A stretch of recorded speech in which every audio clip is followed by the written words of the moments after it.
Well, hasn't science disproved Christianity? That's what we're digging into today. And really, you can break this question down into two categories. The scientific process has disproved claims of the Bible, and the science provides a better approach to understanding our world. See those two different questions, those two different things that it's dealing with. One is dealing with the idea of the perceived assault on the truths of the Bible, specifically creation, and how if we disprove that, then the whole rest of the Bible falls apart, and we can't rely on that. And that's the fear that a lot of people have. That science has disproved the claims of the Bible and thus made it null and void, thus made Christianity pointless. The other side of it is, this is more where I'll be digging into, is that science proves a better approach to understanding our world. This is the idea that, well, the empirical process, studying things, is a much better approach to understand how we interact as people, as society, how we understand the world. And so I want to dig into that. And there's this idea of scientism that has come forward with this. This is almost like a theology, a thought process of its own, that science can explain everything in our world. That science is able, through the process, through all the theories, through all the things that we have, that we can understand everything. And it really truly can be a core principle of your life. And that you can use it to help balance your life, help you understand the world, your interactions, because this doesn't just include the natural sciences of physics, chemistry, biology, astronomy, geology, and meteorology. I think I got all those right. But it also includes the soft sciences, psychology, right? And those things like that, sociology. And I didn't write those down, so I can't remember them off the top of my head. But the idea, just to review, that scientific method to objective observation, evidence, experiment, induction, repetition, critical analysis, verification, and testing. That's the empirical process. That's the scientific method. That's what Chris will go into later. I'm not going to spend time going through that, but it's the idea that those things will help you interpret the world and how you are to understand it. But what I would like to argue today is that while science excels at the what and the how of this world, it struggles with the why. Science excels at answering the questions, what happened? How did it happen? But they struggle with the why. Specifically, why am I here? Why do I exist? Why do I struggle with things in life? The sciences can't dig into that question like it can the what and the how. So for example, what happens when I drop a book? Gravity. That's what happens, right? And how did it happen? Well, my brain sent a signal to my hand to release the book. Those are the what and the how. But the why can drive you crazy. Why did I drop the book? Science can't tell you exactly. And the soft sciences attempt to do that, and there's structure built around that, but theories and theories and theories go on. This is certainly why, this is the balance and the struggle that people have. For example, evolution seeks to explain through observation and records what happened and how it happened that this earth came into being. But it can't explain why. All it can say is, well, it happened. They can't say why. And there are theories upon theories, and people have proselytized lots of different things. Some would say the random chance is so random that it's not possible. Some would say it's the multiverse. Now we're getting into comic books, right? That the multiverse happened and that there are similar planets that are just tweaked a little off so that no life exists in parallel to ours, the multiverse. They're trying so hard to figure out how to explain the why. And it doesn't always work. With the evolutionary story, we have no grounds for insisting on human equality. Think about that. Science can't tell you why humans should be equal. This is the question we worked through last week. Or equal treatment of ethnicities. We know that's how it should be, but science doesn't tell us. Or what are ethical beliefs that we hold dear?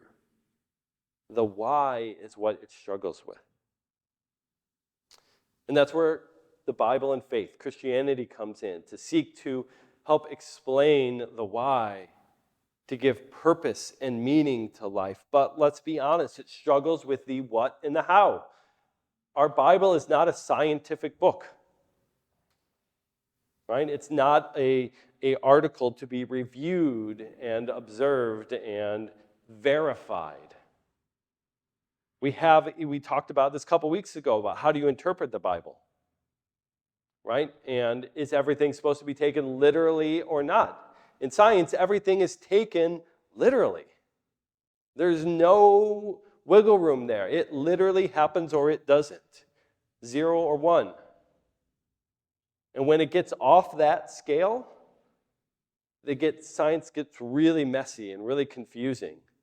And they can't explain it. The slit hypothesis, or where if it's observed, it does one thing, and if it's not observed, it does another thing.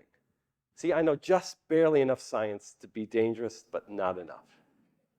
I get close and then just not there. So I'm really looking forward to Chris correcting all these things I've said so far.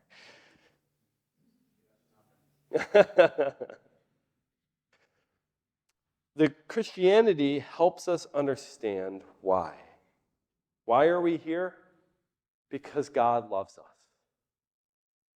Because God decided to create us in His image, male and female. We talked about that. Why am I here? To love God and to love my neighbor. Why am I here? Because Jesus says that I'm forgiven and I can start afresh each and every day by His grace and His mercy, letting go of my past, reconciling with others, living together. Faith helps us work through these questions, helps us understand our world in this way in which science cannot. But faith can't answer the what and the how. It's not meant to. That's not the purpose of the Bible. We shouldn't impose on one or the other. Science can't impose the what and the how on Christianity, and Christianity can't impose the why on science. Science and Christianity are answering different questions. And we can't go into each other's worlds like this. And for some reason, we have chosen to be battling each other in the last century. What's interesting is, for every century before this, Christianity and faith worked side by side. All the universities were founded by Christians. All the great discoveries were by Christians in the church. And it was only since Galileo that we started to see cracks because he was persecuted by the church. But that had to do more with the Counter-Reformation, the fact that the Catholic Church was afraid of anybody who was saying something against them. And here Galileo is saying, well, the earth is not the center of the world. Actually, it's the sun. And so they said, nope, you're wrong because you're digging into theology in his writings and not just science. And it was a whole mess. And wasn't right. And since then, scientists have used that as the pinpoint, the catalyst moment in which Christianity and science diverged and became two different truths, two different ways of understanding the world. But I'm calling us to be back in tandem together, that we can work together, and that Christians should not fear science. Listen, we can't disprove God through our science. We can't be afraid of that happening. As if somehow one day scientists are going to have the silver bullet to say, that's it, we've disproved God. Here's how it happened, here's why it happened. We can't be afraid of that. God is so much bigger than that. God is so much smarter than that. And we can't be afraid that we're going to lose meaning by investing more in science. I know some want to run away from science because they're afraid that it's going to take away the foundations of faith. But for me, it's farthest from the truth. There's an interesting, so the TV show House. Does anybody know this TV show? It's from like a decade ago. It was about a doctor who had issues, to say the least. And he was kind of one of these aggressive doctors, right? Kind of said how it is. And at one point, he's talking with this performance artist who is dying, and decides to do a performance piece with him about how to investigate how she's sick. And so she's putting him through all these hoops and things to go through to investigate how she's going to die. And he's frustrated by this. He says something to the effect of, I think you were just mad that all of a sudden you realize you're just a bag of cells with no purpose or meaning. His view of life was that we are just a bag of cells. There's no purpose, there's no meaning in this world, that we just are born, we live, we die, that's it. And that's kind of depressing, isn't it? But we shouldn't scoff at that. Because you know what the Bible says? You are dust, and to dust you shall return. See, this is moments where I see science and faith being able to talk about the same thing. As we look at our humanity, at our brokenness, how in some ways we are just a bag of cells. But through God, we have purpose and meaning. We aren't just dust, we are children of God, forgiven and free to pursue life. And so for me, there are lots of ways that Christianity and science can run in parallel to help explain, help work together. I'm going to use my final example in a way that is quite surprising. And I tried to find a clip to explain this, but I couldn't. I once saw this clip about Yo-Yo Ma, this wonderful, wonderful musician who played my favorite piece, many people's favorite piece, Bach's Concerto 1, right? Solo instrument, just the cello. In fact, when I was installed here down there nearly 3 years ago, we played it. And every so often, I think the orchestra plays it just for me because I love it. Anyways, Yo-Yo Ma said that when he first played it as a small boy, he's been playing for many decades now, He played it one way. And as his life grew, he started to play it in a different way, in a different way, in a different way. He's got a whole album dedicated to this idea that the way he's played music has changed. Now here's the thing. He's playing the same music, the same notes on the page. Nothing's changed. There's empirical ways to play that music. These notes here, with breaks and rests here. And yet when he looks at that piece, when he plays, he brings life to it. Because it's more than just notes on a page. And so for me, that's the relationship of science and faith. That science tells us the notes on the page, how things work, what they do.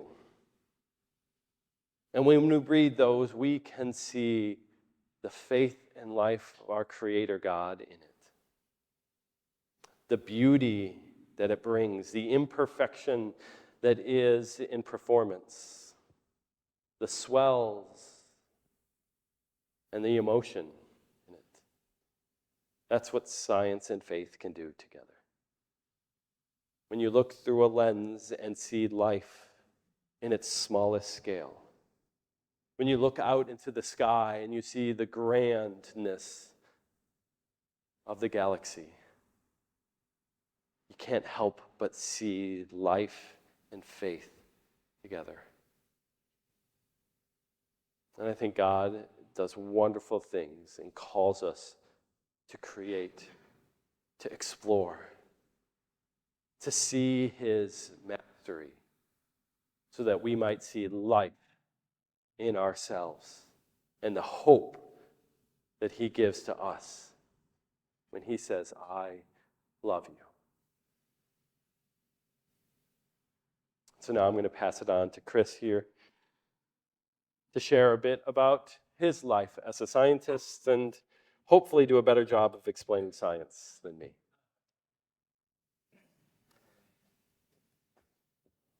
I just do that. Yep. Oh, this could be interesting. Morning, everybody. This won't be eloquent. There won't be dramatic pauses like Nick does. I've got 10 minutes. It's going to be really quick. If I'm talking too fast, put up your hand. If you're bored, put up your hand. I'll stop. Thanks, Dave.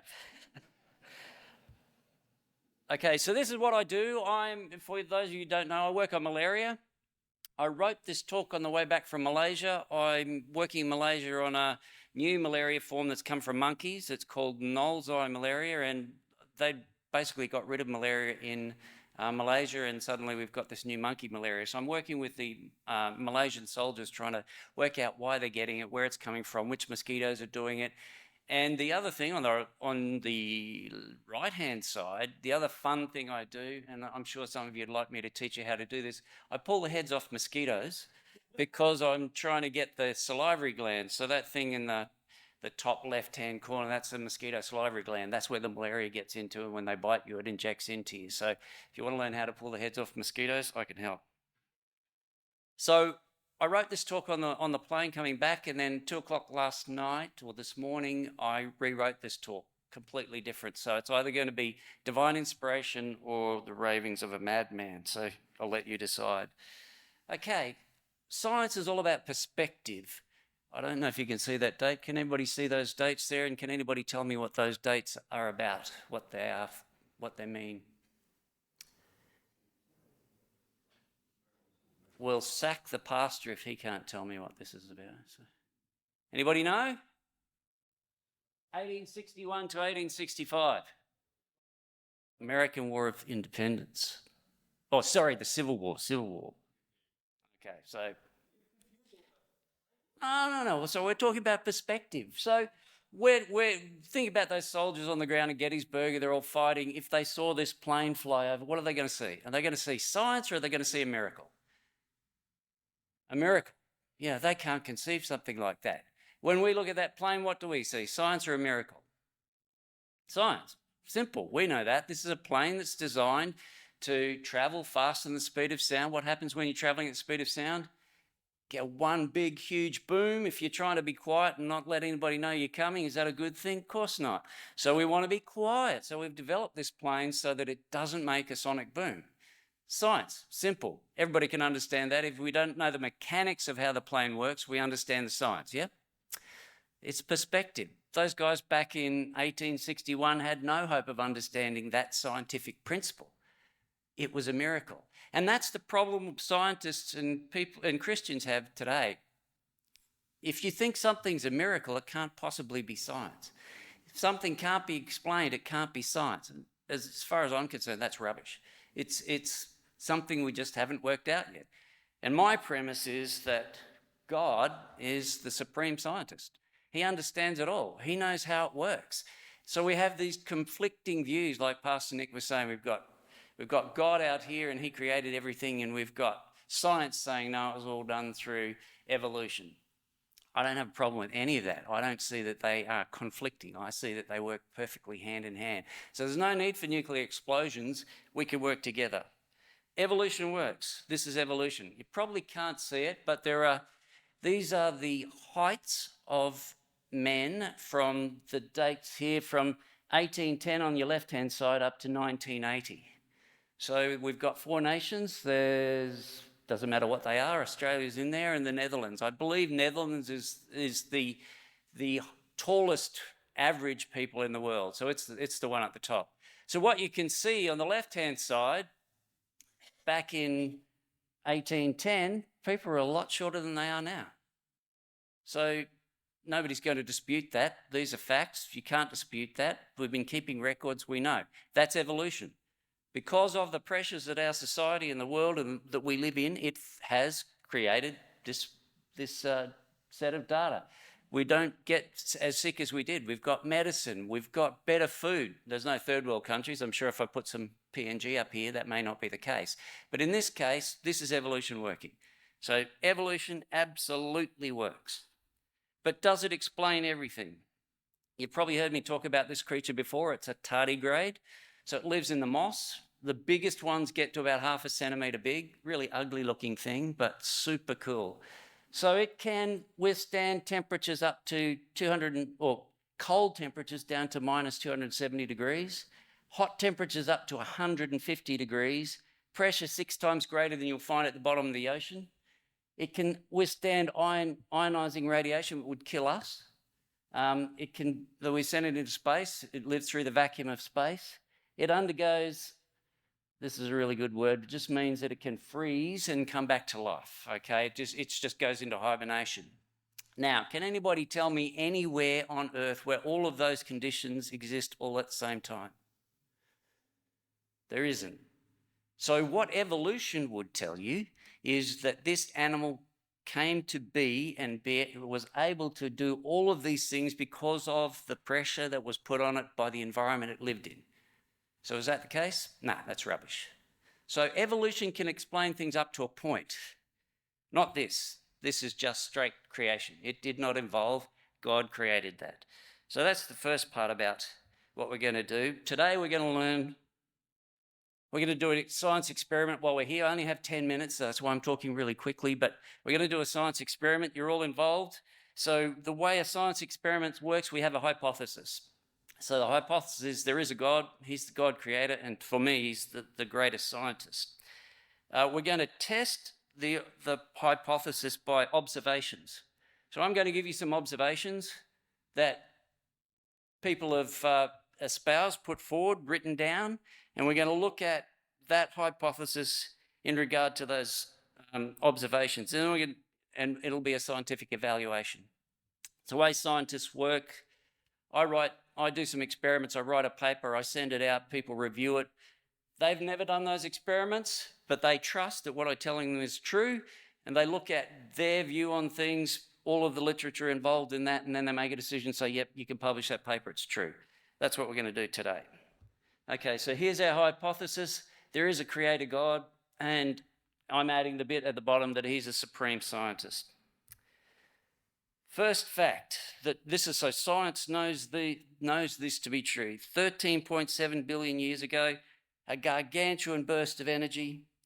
So nature and the nature and the source of it, we don't know. We don't understand. As a scientist, we just know it happened. We can see the evidence. We've got this ever-expanding universe, and things are traveling faster now than they were before. And this was the creation of our universe. I don't think anybody will dispute that. Maybe do, I don't mind. But this is the creation of our universe. And out of this came these really cool things. So it's an atom, yeah? So evolution doesn't really look at the atom. It only looks at the DNA. It looks at the protein level of things. So this is really the base building blocks. You've all heard about that we're carbon-based life forms. So this is a carbon atom. It's got neutrons, electrons, protons, and 2 electron shells that zoom around. We don't really understand either, even though we're so smart. So the electrons are the basis of all of this thing. And they're important because the ability to be able to manipulate those electrons, and we'll come to this a bit later, the ability to be able to manipulate those electrons allows us to do science. So what are the odds of this happening? So that's the espoused odds of this happening spontaneously without something driving it. 1 divided by 10 to the 123rd power. So when you divide something into 1, it becomes either close to 1 or close to 0, as Pastor Nick was talking about. So this is an extremely small number. This is almost 0. So scientists have worked out that the chance of the Big Bang happening, almost 0, unless there's something driving. So for me, there's your first point. This is what it looks like. So in my mind, I'm seeing this huge burst of light.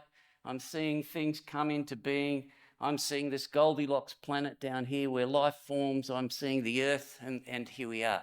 What does that look like to you? To me, that looks like the start of Genesis, yeah? God created all these things. So I don't have a problem with the Big Bang Theory because for me, that's just God at work. Could it have happened? The science says without him being involved in it, probably not. Okay, now some observations. What's this? No, what is this depicting? Nah, come on, think. This is the first miracle, yeah? This is Jesus Christ. This is God showing us science. So what did he do? He turned water into wine. So you remember the alchemists? They wanted to turn things into gold. They got it wrong. I want to turn everything into wine. I think it's a great thing. So water into wine. We can do that in a process that takes, 18 months. But can we do it at a wedding? Just like that? No, but God could. Do we know that happened? So remember, we're doing an experiment here. Do we have proof that happened? We had a lot of people that saw it, a lot of people that wrote it down. So in our scientific experiment, are we going to say that this happened? Yeah, we've got proof. So we've got proof that somebody manipulated the atoms in that water and turned them into some Grange. Boy, I wish I knew how to do that. So, okay, happy with that? There's one proof. What about this one? You all know what this one is, yeah? So we're going to take 2 fishes, 5 loaves, the atoms involved in that. Everybody heard of Avogadro's number? It's 1 molecule of something is 6 by 10 to the 23 atoms. We won't go into that, but that's a physical amount of atoms. And so what did God do? We took that physical amount of atoms and we turned it into something completely different. We can't do that. We would solve hunger, worldwide hunger, if we could do that. We don't. God did it. Do we know that happened? Yeah, absolutely. It's written down in the book by 4 different people. And the 5,000, and that was just men. There were lots more. Women didn't count, but there were lots more people there. So the third proof, yeah? Okay, what about this one? Yeah. So we've got the boat. Everybody's scared. Christ walks out on the water. So we've turned water that if we stand in, we fall through. We know that it's not solid, but God has the power to turn that water into something that we could walk on. So again, we remember those atoms that we've got. He has the ability to switch it from one thing to another. We can do that if we put the salt water in in a freezer, and salt water doesn't freeze all that well. But we could probably do it, but not just like that, the way that God can. So it's something that he is able to do as a supreme scientist. Last one, I won't bore you, but this one, I was in Malaysia. We're going out to this place called Mount Kinabalu, and Malaysia is a Muslim country, and most places we went very Muslim. We're driving out to Mount Kinabalu, and I'm sure I passed about 27 Catholic churches. So we're in the really Christian part of Malaysia, and every turn there's a Catholic church to Saint somebody or other. But we decided we'd stop and have coffee, and it was misty and cloudy, and we weren't going to see the mountain, and I was pretty depressed about that. But a beautiful World Heritage rainforest. So we sat down with the coffee, we're looking out to where the mountain was, and suddenly the mist parts, and there's this 40 meters tall statue of the crucifix with Christ looking down at me, and I'm thinking, woof, better behave today. So this story is the final example. God is able to take a dead, inanimate object. So people knew that Christ was dead. Yeah, soldiers stabbed him, they did their experiments, knew he was dead. Yep, not in dispute. Even the historians will tell you this happened. And God then is able to take that dead body and recreate it as a living, vibrant God. So, can we do that? Only Mary Shelley in a story, but no, we aren't able to do that yet. But we know. So this is the experiment we've looked at. We've looked at the creation, the Big Bang. We've looked at all of those things where God is able to physically manipulate things and turn them into something else. Those are the things that we aren't able to do. So as a scientist, I'm able to publish this paper and say, this has happened, I'm going to send it off to review. Won't get a very good review, I'm sure, because most people have a closed mind about things like this. You believe in religion or you believe in science. There are very few people that can see those things side by side. So talking about hasn't science disproved religion? Well, we've looked at a hypothesis. We've tested it with scientific evaluation. I'll let you decide whether it's true or not. But this is a quote that I particularly like. Science and religion are two sides of the same deep human impulse to understand the world, to know our place in it, and to marvel at the wonder of life and the infinite cosmos that we're surrounded by. I look down a microscope and I see God every day. Not in dispute. So for me, God is the supreme scientist. I hope I convinced you. Thanks very much.